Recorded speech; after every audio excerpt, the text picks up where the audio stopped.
Hello, punsters!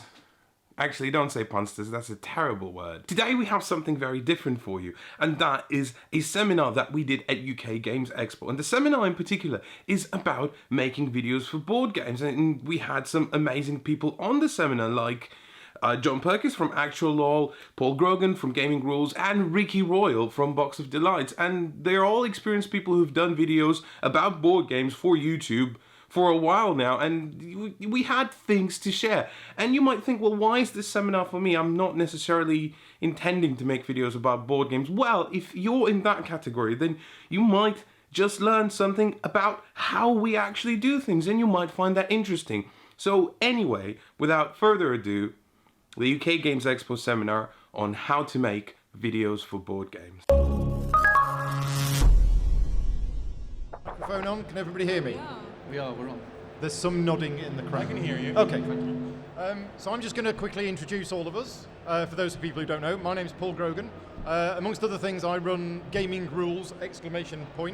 And I do videos, primarily tutorial videos on the internet for how to play games. I work full-time in the games industry, so I do various work for Czech Games Edition, Portal Games, and various other publishers doing rule books, game development, and stuff like that. So that's a little introduction about me. John Perkis is next. If you want to introduce yourself. Hi, I'm John, and I run a board game YouTube channel called Actualol, which is kind of reviews and top 10s and a few other things, and I try and add a comedic element to it, and I've been doing it just under a year. Efka and Elaine. Hi, we're no pun included. We're together. Sorry, that was a really bad start. So yeah, we do board game videos, we do board game review videos, and whatever sometimes interests us as well. And yeah, we also, like John, have to have a slightly comedic slant, and that's really it. I'm Elaine, I'm really just here for being Efka's bodyguard, that's it. She's fierce.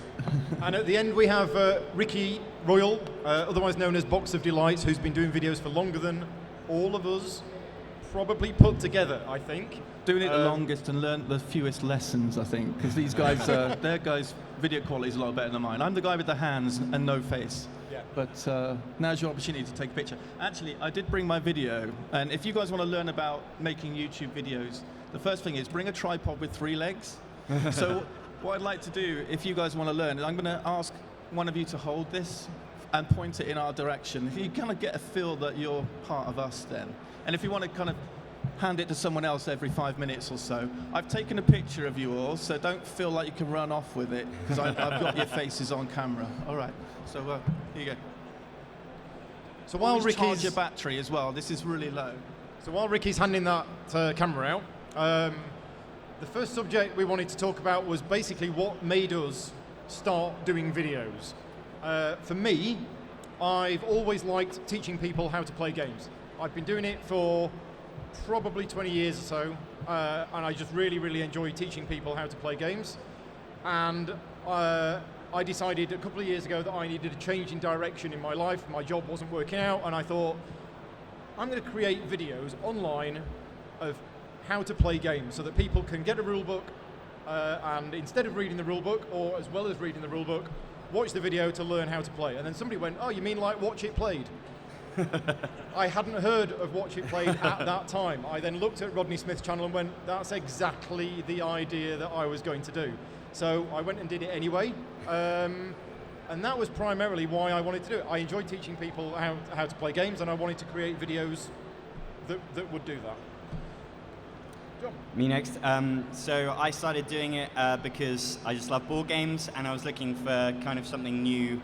I kind of love the idea of creating videos like immediately. I'm kind of a writer in my day job, and I don't get the opportunity to make stuff immediately and put it out there, so this was an opportunity to do that, and also just to be a bit silly and stuff. So yeah, that's kind of it. Okay. I started about 5 years ago, I think about the same time as Watch It Played, and those guys have gone on to great heights. And made it a full-time career. So, I mean, in this day and age, it is possible to make a full-time career out of YouTube. We struggle because of our content. We do board games, and no matter what, you know, the audience that people like Tom and Tom the Dice Tower and Watch It Play bring in. You know, one of my videos might sit on my channel for 5 years and get fewer views than a video of a kid kickboxing or a video game gets in half a day. So, you know, but it's not about that. It's about sharing your passion with other people, and that's why I started it. Really, it's that little camera and a room full of games. So you don't, and some hands, exactly, Elaine, thank you. So you don't need a great deal. So if you feel like you've got a passion and you've got something you want to share with the world, then this is your way to do it, really. And even if nobody watches, I mean, one of the joys of that I find from making films is that process of sitting down, learning the game, talking about it, and actually teaching people to play. And the video editing process as well is good to do. So you can sit at your computer and you can actually make a film. And that was probably why I started. I mean, I had a passing interest in board games, if you like, and I was more interested in making a film and using some editing software and putting a film together.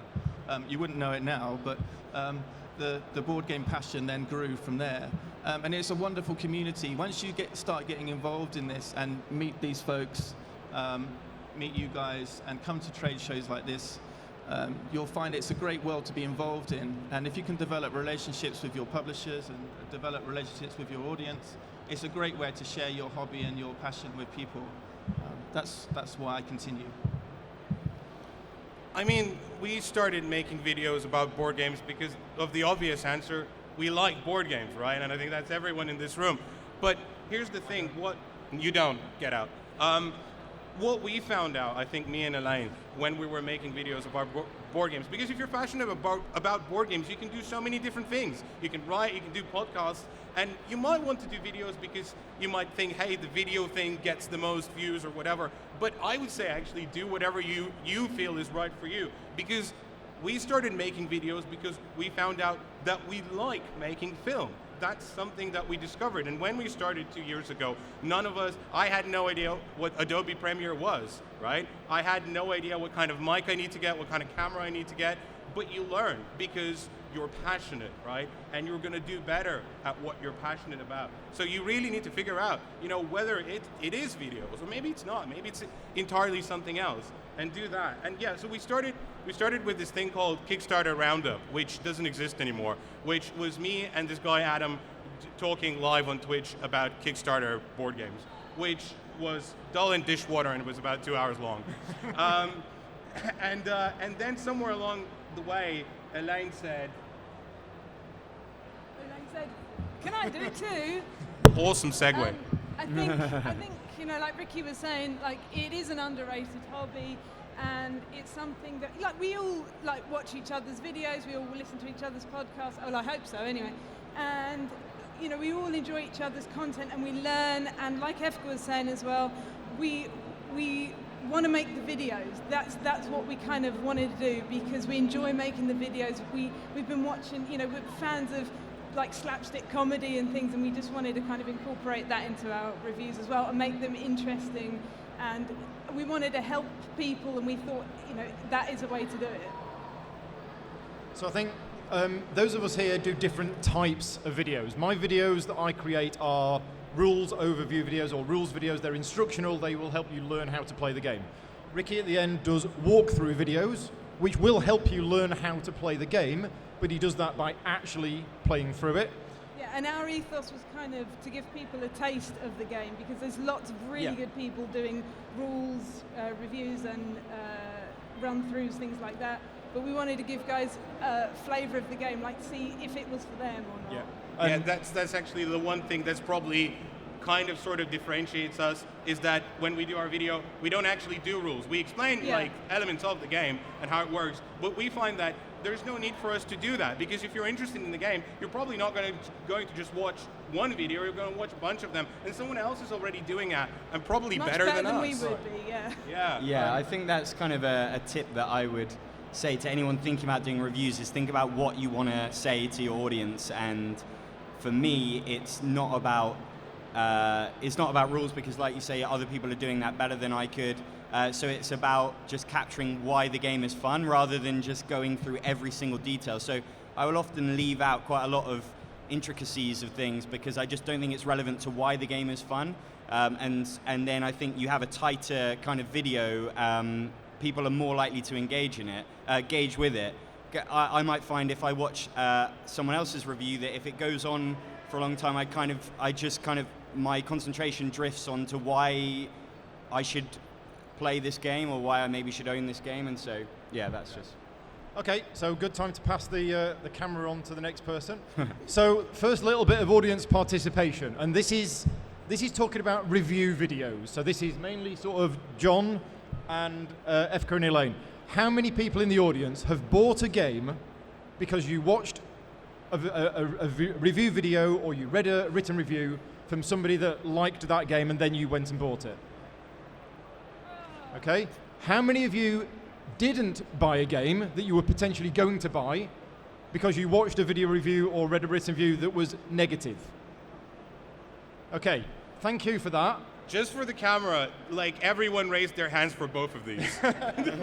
So the point that I'm trying to make is, if you are going to do review videos or if you're going to do written reviews, if that's the angle that you're going to go for, if you are wanting to create content yourself, you have a responsibility to the people that are watching your videos because you are influencing them.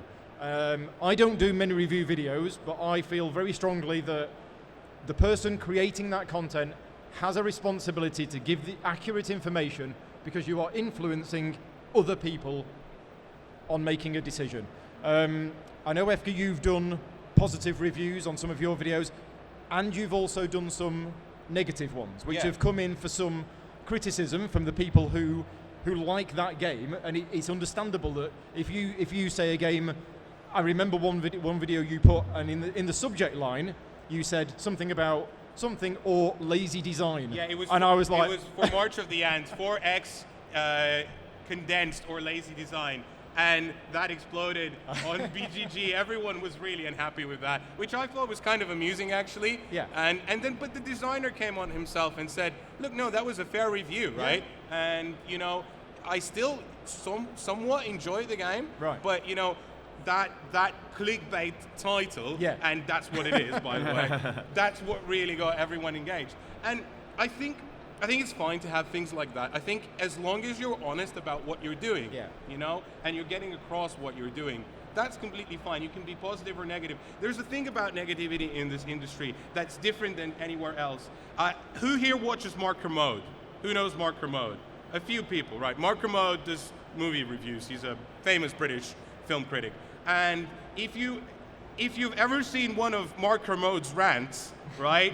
Like, it's just insane. If you haven't, you have to take out your Google thing and Google it. Mark Kermode rants, right? And there's nothing like that happens in the board game industry, and you shouldn't do it. And here's the reason why, right? This is a growing industry, and everyone who's in this industry is really passionate to see it grow, to see it form itself, to see it become something bigger than it is now, right? And we all share that passion. So, and everyone who does board games, like publishes board games, right? It's for the love, right? Yeah. You might make a living out of it, right? But unless you're Asmodee or like Z-Man Games or Gaming Rules, right? You're not going to be rich off of it. So whoever does it, they do it because they really love making board games. And we have to, as reviewers, we can be negative, and we should be negative when we don't like something. But at the same time, we have to be respectful. So, Ricky, your walkthroughs that you do, have you ever done a walkthrough of a video of a game that you personally didn't like?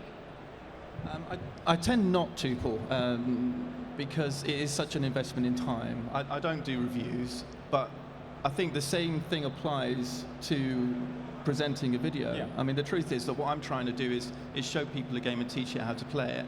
My first assumption is that if you're watching this, you probably already own the game and you're already interested in it. So I was quite surprised by the responses that the reviews do make a great difference. I'm thinking, if I'm interested in the game, I'll go watch a review. But it is true to say that when you're presenting a game, even if you're not giving your opinions on it, you are still have an obligation to represent it fairly. So if you get the rules completely mucked up and it's not the game that the designer wanted to show because you've just played it completely wrong, And I've had people say to me, you know, thanks for the film, but I really don't like the look of the game. And that's the idea, really. So I guess it's a little get-out clause for myself, that I don't have to put my neck on the line. But what I say to you is, look, this is the game. You decide whether you like it or not. And I think it's a great medium to express that, and it's a great medium for publishers to exploit as well. But yes, you do certainly have a responsibility to represent games in a accurate light. But I'm not inclined to present a game I don't enjoy. I have done. And also, the thing that people need to understand is when you do that video, it's captured in time and it's up there. It may be 5 years old, but people are still watching it now.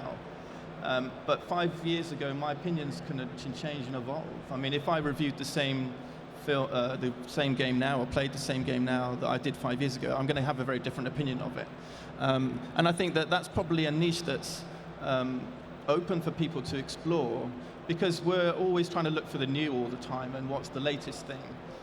That if you've got an interest in taking a longer perspective on things, there's a podcast called The Long View where they do this kind of thing. It's part of the Dice Tower network, where they visit a game that's got some longevity, and they get a long experience of the game rather than just here it is, here it's new, I've played it a couple of times. So certainly you have to be a little bit careful when you're demonstrating something for the first time, and the audience perhaps should be aware that your opinions will change. Like Efka talked about, you know, March of the Ants, it's a game that maybe your opinions have changed over time, you know, from talking to the designer and so on and so on. So, but that thing that you've posted on the internet, okay, you can take it down, but what you said is out there. So, yeah. I'm interested to know from the audience, you know, if you're looking for a review or a demo, is it something that you want to see a quick rules appraisal of? Are you interested in looking at a long film and seeing how the game plays, or you know, what sort of things are you looking for would be interesting to me. So, I mean, these guys are some great characters, and you know, I'm probably the only person who doesn't go on. I'm the only person who doesn't go on film here. John is come as himself today, which is quite nice to see, because normally he's. I'm convinced it's an excuse to dress up as a woman, but there you go. It's funny, I've actually never done it before until I started making board game videos, so I don't know why this has happened, and now I have like multiple wigs and many different aliases. I just wanted to follow on from that point about the kind of dilemma of being negative. I made a video about the game Champions of Midgard, and I actually enjoyed the game, but I spent a lot of it kind of making fun of the theme because I was trying to be funny for my video. And in the end, I kind of regretted that a bit, because I felt like, I don't know, I was picking on it. And that's just something you have to kind of come to terms with, whether you want to be like negative in the way that Efka was saying. And I was negative more about the theme and the idea of it rather than the actual game design, but it felt like the same thing. And yeah, having that up there, I question it. So then you use that information to kind of guide your future stuff. So I probably wouldn't ever go quite that far in that respect in terms of making fun, but I would try and be critical of game design and things like that, but I just try and do it in a lot less emotional way and kind of not pick on it quite so much. And also be clear that try and explain why you feel those things rather than just saying a game is bad. Try and be kind of objective about why you think it's bad, and also be clear that it's for you. And maybe, you know, occasionally I might offer the side opinion that like the people I played it with enjoyed it, but it's just that I didn't specifically. Can I just say something to follow on that? Yeah. Just to follow up to John, like that, I think that's a really key point, and I want to emphasize that. If you're reviewing a board game, you can never say this game isn't fun or this game is fun.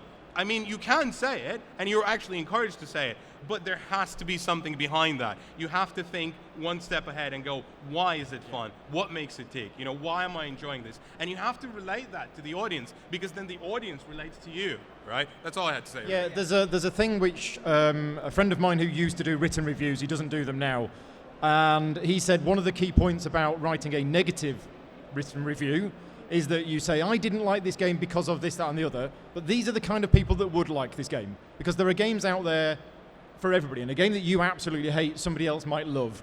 So that was one of the things. Anyway, we've segued nicely on to the next topic of conversation. So far, we've all kind of agreed with each other up here, and everything's all nice and happy and friendly.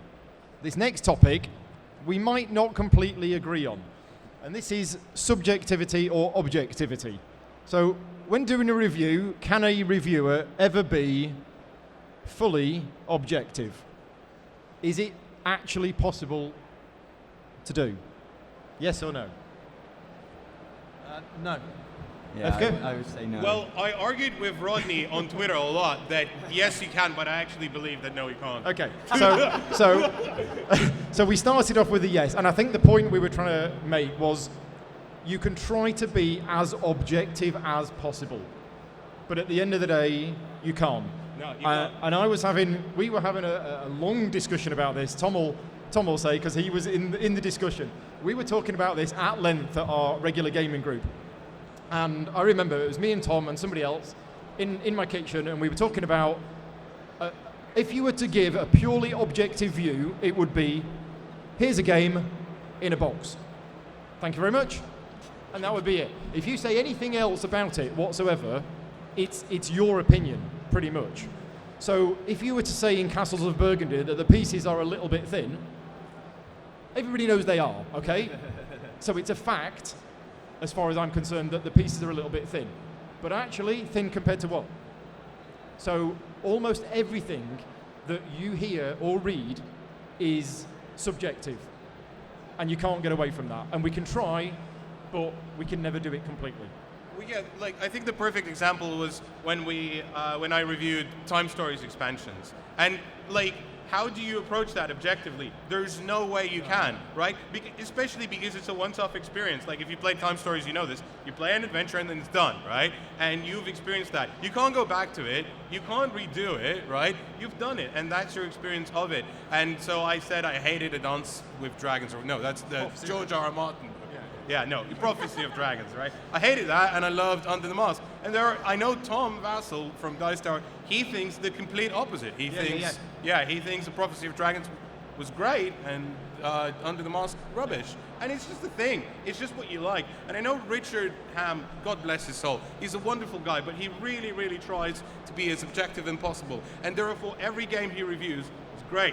And which is lovely, and I really, really kind of admire that in a certain way. But at the same time, I could never do that. Yeah, we were talking about Radho last night in the bar, actually, and I've known Richard for a few years, and I'm not going to say anything negative about him. If you know Richard, you'll know the style of his videos. There's two trains of thought with Richard. Richard is very, very enthusiastic. He's an excellent ambassador for the board gaming hobby, and all of his videos pretty much are positive. So some people might think, what's the point in watching it, because he's going to love the game? Other people, I go into his videos knowing he's going to love the game, put that to one side, and then I watch the video to see if it's for me.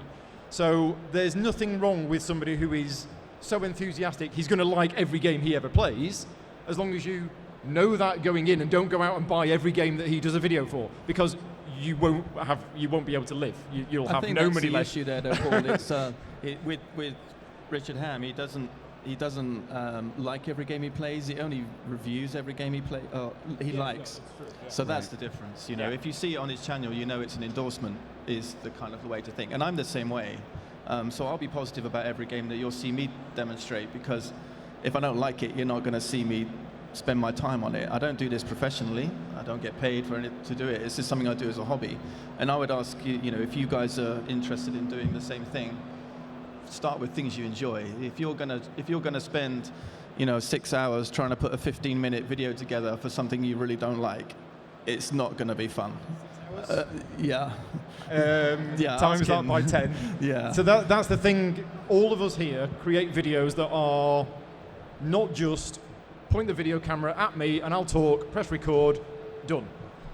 Yeah. My normal videos will take 50, 60 hours to create. John? Yeah, mine will kind of, my most recent video probably took me about 8 days, which I'm slightly embarrassed about, but is the truth. You guys? Yeah, I think, can I just add something to do with the objectivity? Is that okay? I think it does help that there's two of us with objectivity, because sometimes Efka will say, okay, this is what I want to put in the review, and I'm like, that's rubbish. Like, don't say that. That's like you are like slating the game, or you are like promoting this game so much that you are pretending that everyone is going to love it and they might not. So I think we kind of temper each other in a way. So I think we try and we learn as well. We have this ethos of never settle on what we're doing. We always try and learn from what we've done, re-watch our videos, watch other people's videos, and just try and make them as balanced as possible. Yeah, this is a bit of a tangent, but I'm going to just follow up on Elaine. Yeah, that's the one important thing as well if you're working in a team. If you can find someone to work together with you on videos, do it. But you really have to find the right person. You have to gel with that person. You have to respect them. Because one of the most important things for me and Elaine is the ability to say no to each other. And the other person respecting that no and saying, yeah, I trust you. I see what you're doing. Trust that they're right? going to give you an honest opinion of what you're saying. And yeah.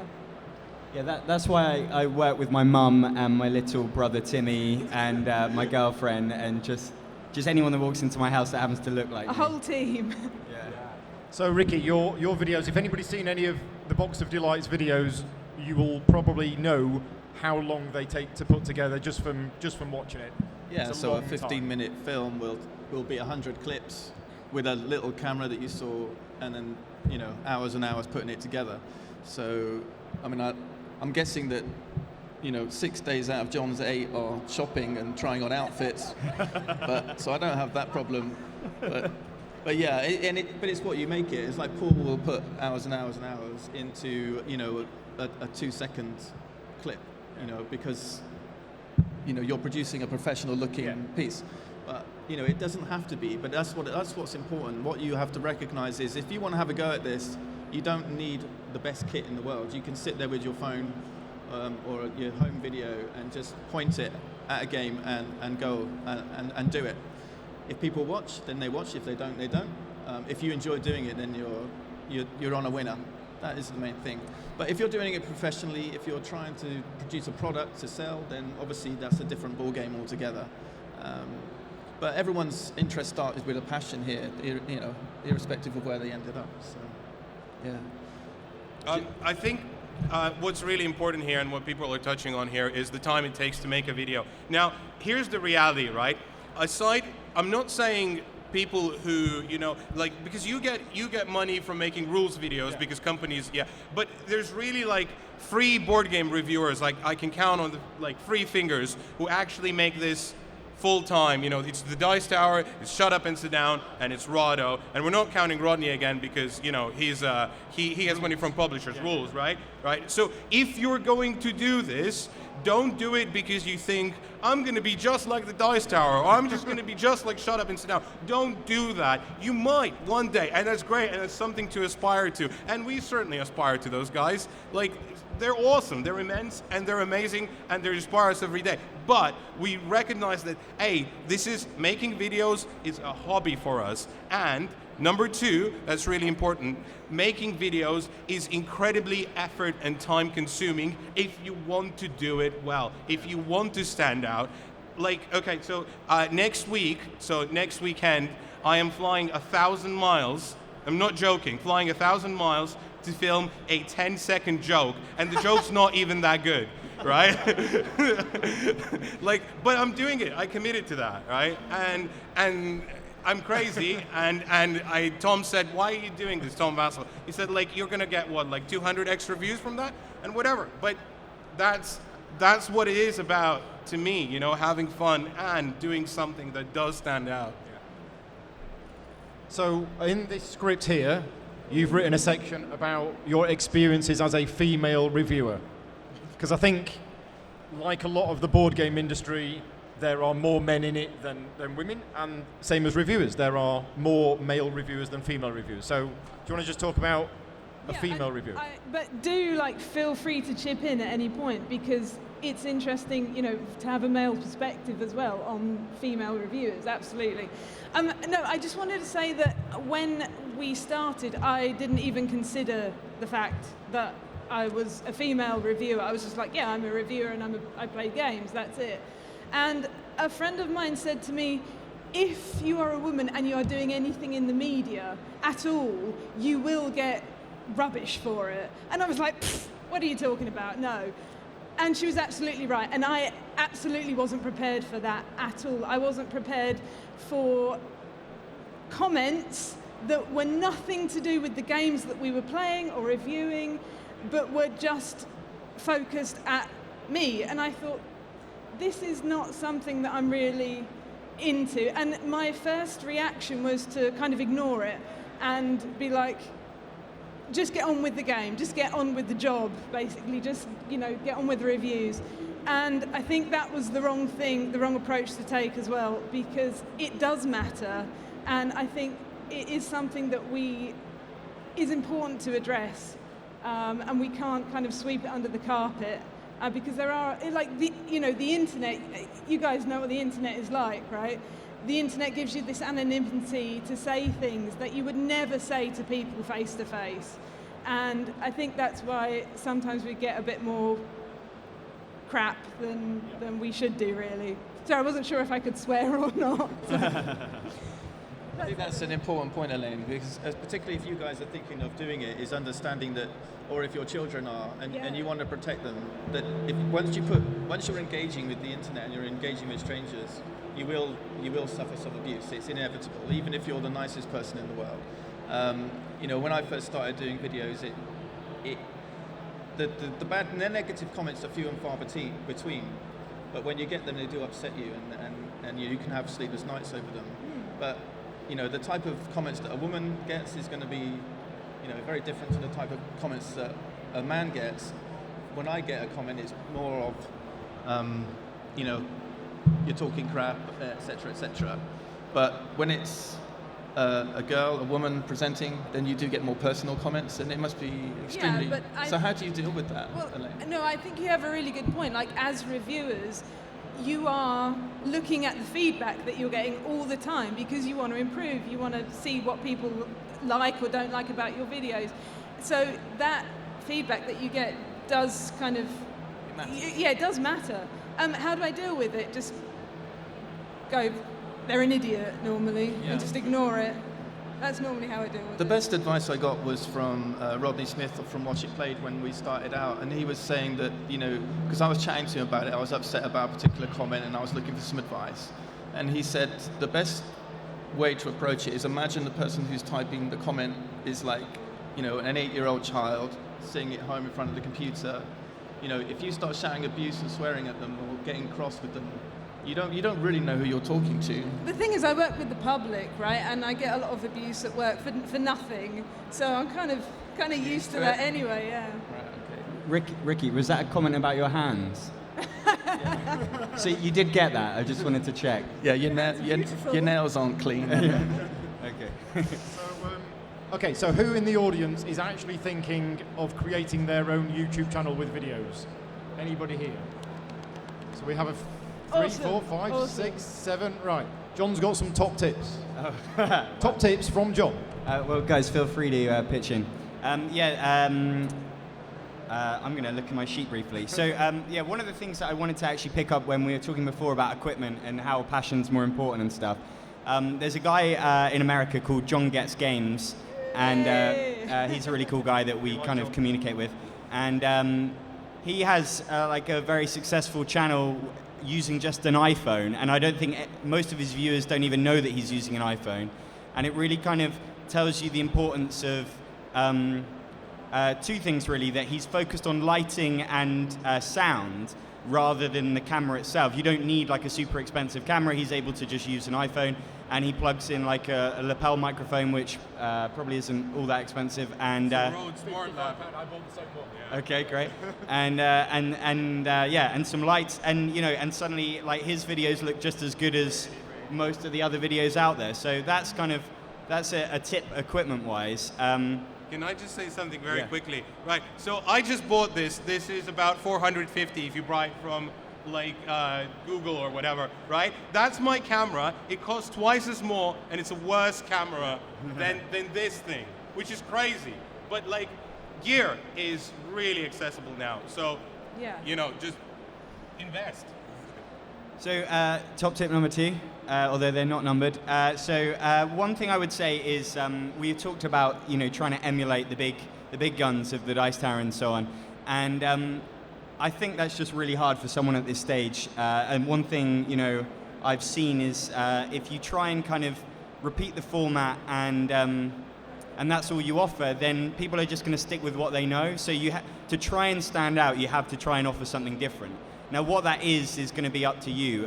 So one thing I would also say is to try and kind of work to your strengths. I think there are maybe some people out there that see Rodney Smith successful with rules videos, and they decide to do it themselves, not necessarily kind of being that good at teaching rules or being that interested in teaching rules. And as we said before, it takes a long time to do this, so you've got to really love what you're doing. So I would just say sort of find something within this that you either you think you're good at, someone else tells you you're good at, or just something that you can feel you can bring a fresh angle. I mean, there's no new niches to be found. There is really reviews, run-throughs, rules. I guess there's Kickstarter. That's about it, right? I think I might have written something else down. There's podcasts. Oh, and there's like comedy stuff. And that's it. And that's kind of already covered. So it's about taking those things and finding a twist. And one thing that I've kind of tried to do with my videos is see which ones were popular and then try to continue with that. So whereas I originally started doing singular reviews, when I started to do things with more than one game, and because it was taking me days to create my videos anyway, because I was trying to add comedic elements and stuff, I decided that I could kind of just as easily feature more than one game and kind of create like talking about a specific genre or collection of games. That's going to bring a lot more people in because you're not just focused on one game. And yeah, so that I think it's about just maybe there's a new angle on how you do a review. Again, like John Gets Games in America, he's very specifically talks about, is it player count or replayability? Replayability and player count. Yeah. So that's kind of like his two things. So don't steal those. But no, but I think there's definitely still fresh. I think we all watch. I watch the Dice Tower like every day of my life, and but there's always going to be things as a viewer that you might do a bit differently, or you're just like, oh, I wish it was shorter, I wish it was longer, I wish he focused more on this. And I think it's just very much about taking those little issues that you maybe have with other people and creating that content that you would like to see yourself. And that's what I try to do, and I think that's what you guys try to do as well. Yeah, so the one really important and key thing that we wanted to really get across to all of you who are going to make videos or make podcasts or whatever, right? So I haven't told you this yet, actually. A couple of months ago, Eclectic Games were having an event where it was like a 10-year anniversary, and Matt Leacock was there, and Zev Schlesinger from Z-Man was there, and who else was there? Formerly from Z-Man, yeah. And Ignacy was there. So, and I got an email from his team, and this is the thing that will happen. You'll get these opportunities, right? If you start making stuff, you'll get invitations.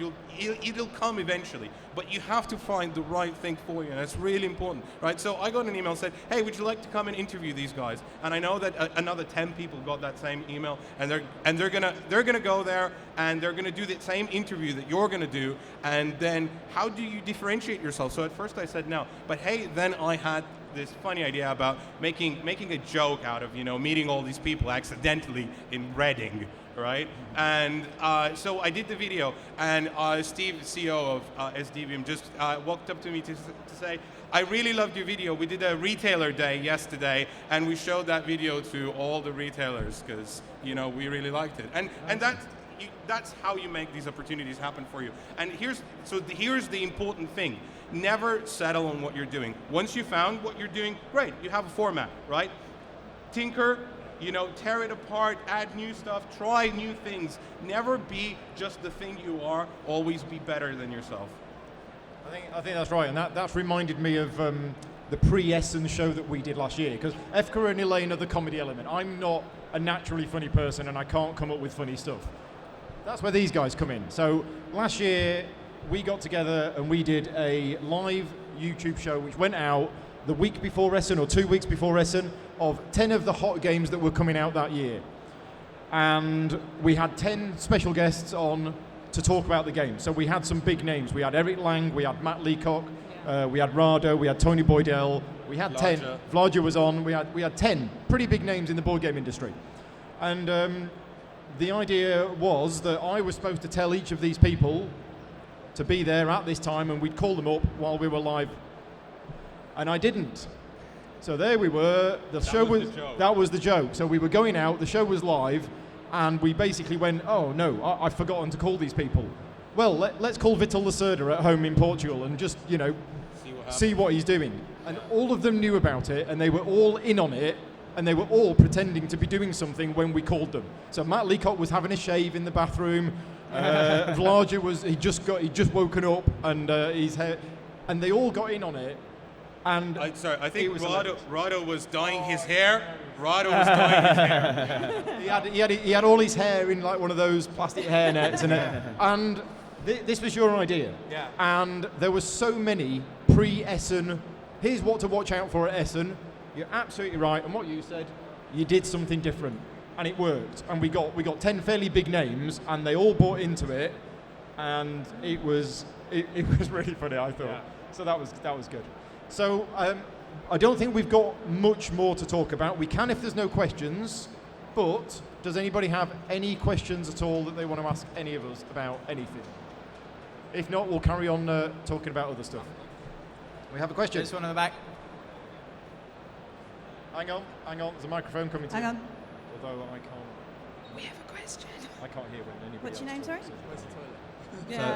So I'm Ollie Croft. When you are talking about time frame for making, what's the split between sort of pre-production, planning, actual filming, and then the editing process? Good question. So good question. Yeah, how long does it take to create a video, and the percentage of how much you do before, middle? So if we take my Vinyos rules video, which was a 20-minute video teaching you completely how to play Vinyos from start to finish, it was about 2.5 to 3 days of, 8 hours a day, whatever, writing the script. Now, I write the script, that takes ages, then I run the script past the designer and the publisher, they get feedback on it, then I run it past my girlfriend. My girlfriend does not play games, so I sit down with her, with the prototype and the script, and I basically sit there for 20 minutes, I read through the script, pointing to components. If at any point she goes, I didn't understand that bit, I change the script. She's absolutely perfect for me for making my scripts so that anybody can understand them, okay? So she's an essential part of the process. So that's probably 2 to 3 days beforehand. The actual filming, for me, is relatively short because I use so much digital animation. So my filming might be 1 to 2 days, and then I would spend 3 weeks doing digital animations and editing and everything else. What about you guys? I'd say it takes us about as long to write a script as to film the actual thing, and then about half the time to actually edit it. Because I'm a pretty quick editor. It's just something I found out about myself that I didn't know. Like, I'm pretty good at editing quickly, right? That's what I can do. But yeah, like, it's very time consuming. And it depends often, like, again, if you're flying 1,000 miles to film a 10-second scene, your filming might take a little bit longer. but otherwise, yeah, I think it's about the same time as writing a script for it. Yeah, I mean, certainly on my videos, when you watch one of my videos and you see me there and I say something and then it cuts to another scene, that might have been take 10, 11, 12, because I'm really nervous. I think a lot of us are. We're on YouTube. Our faces are on YouTube, and I'm terrified. Every time I press record on that camera, I get nervous. And I rehearse it, and I practice it over and over again, and then I press record, and sometimes it's over 10 takes before I actually say I'm exactly the same. the right word. Yeah, I would I just completely like the agree with cameras, that. and I'm like, Yeah. So why do we do it? Why do we do YouTube videos of ourselves that go out there when we're all really... And is this one reason why you don't is this put why you use yourself your on hands? camera? I'm completely rubbish on camera, yeah, Okay. absolutely. But I'm the only one who doesn't script, right? I just want to get into the game, so I'll just open the box and dive into it. But yours appear scripted in a way. In other words, when I've watched some of your videos, and I'm thinking specifically of the Robinson Crusoe one, because I watched that most recently, it appears like it's properly done. I'm going to do this, and then I'm going to do this, and I'm going to do this. So for you to be able to do that just out of the box naturally, But Rado does that as well. Rado's got no script. He just goes, hey, off we go, bang. You know. But this is the thing. If you've got a great personality, you can put yourself in front of the camera and make it easy, like Rado and these guys. But it depends what you want to do. So, you know, in terms of preparation, one of the things that I like to do, because I concentrate more on the design of the game and appreciating the rules. So my preparation is getting to know the game, and that's the fun part, because you'll just spend a week with the game, understanding it, learning how it plays, getting to know the nuances. And maybe that's why I don't need a script, because when you sit down, you already understand, you know what it is you're going to do before you start. So it really does depend the kind of thing you want to do. If you want to do some animated graphics and so on, then you're going to have to be prepared to spend some time in front of the computer. If you're a little bit camera shy like myself, then that's okay too. You don't have to put yourself in front of the camera, and you can just make it about the game. So it really does depend on what you want. And leading on from John's tips, really, is find your niche, the thing that you really want to do. I mean, my other tip would be to get to know the industry. So places like, times like now are great opportunities for you to introduce yourself, tell them about what you talk to publishers and say, I've reviewed this game of yours and I enjoyed this and I enjoyed that. Because one thing you'll find is that if you want to be successful and talk about something, with some authority, then you need to understand what you're talking about. And the best way to do that is to talk to the designer of the game and understand the roots of the design. This is my approach, right? And what you'll find, what I've found is a surprising result of doing the YouTube channel is it's more than just making videos. You can spend time, like Paul, reading rule books and helping with designs, and then you end up making a job of it. So that's one thing that probably was a motivation for me, and you've got to understand your motivations too. Was I wanted to design games, so that became a springboard, if you like, for doing that, because you get to know publishers, you get to talk to designers. And you have a captive audience, hopefully, by the end of 5 years, who might buy your game. But yeah, get to know your subject matter. That would be my best tip on preparation. You don't have to make it all technical. It can just be know your subject matter. I'll just talk briefly about how long it takes me. So I think roughly it will, for my last video, it took me about 3 days to write the script. And I'm just, the kind of way I approach it is that I want to take out as much faff as possible in that kind of stage, in the sense of, like, I want to make any kind of rules explanation, any detail for the audience that might be me just in front of a camera, I want to make it as simple and straightforward as possible for the audience, because their time is, like, really precious, and I personally can lose attention when watching any kind of YouTube video, so I try and keep it as short as possible. So that's why I put a lot of time into there. I'm also trying to write jokes and stuff, and so that takes a lot of time. And then the filming itself, it can take sort of 2 or 3 days. I am trying to get quicker at that. For me, that's the equipment side of things. I do it all on my own, so having to set it up and press record and and check the shot whilst you're in the shot is it's just really annoying. So if you've ever got anyone to help you with that would make it so much better. And then editing takes a couple of days, and you've got to realize that every extra bit that you put in is going to require editing with each other. So I have, like, these constant cuts between kind of narration and jokes and stuff, and that creates, like, an extra day's work for me. So I wouldn't necessarily recommend that. But yeah, I would also say, if anyone's kind of, I don't know if we've gone into enough detail here, so if anyone has any questions for me, or, well, I'm not volunteering their time, but feel free to come up to me or email me or whatever. Yeah, I'll be happy to answer. Might this be an amazing time to give out everybody's Twitter or Facebook or websites, and then they can find you on the World Wide Webs and carry on, because I'm afraid we're just coming up to time.